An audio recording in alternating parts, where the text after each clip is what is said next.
guys, this is week 5 presentation.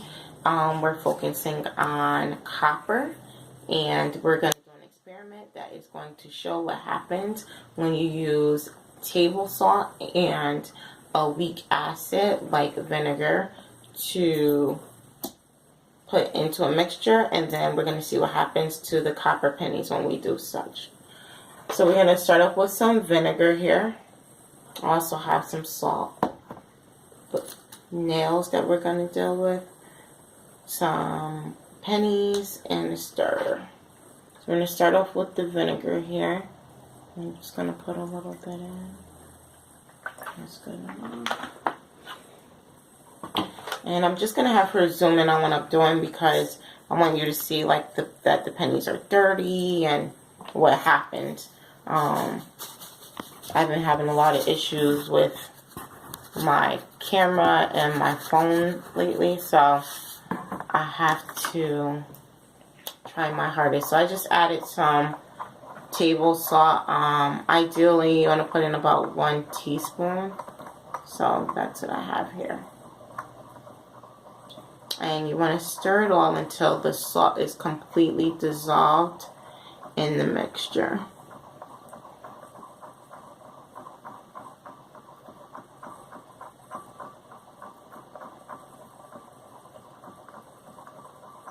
Okay, so now that the salt is all dissolved, we're going to add the copper pennies into the solution.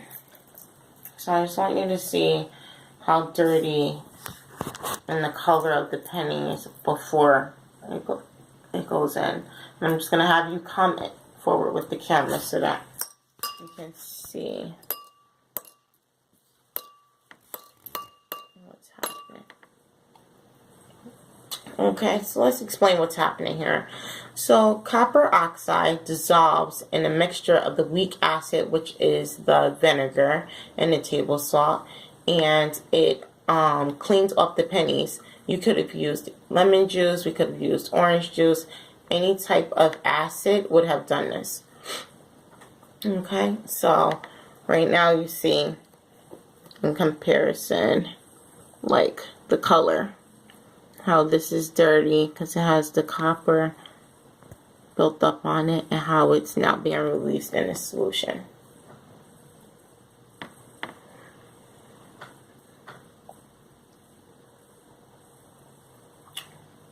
Alright, so I have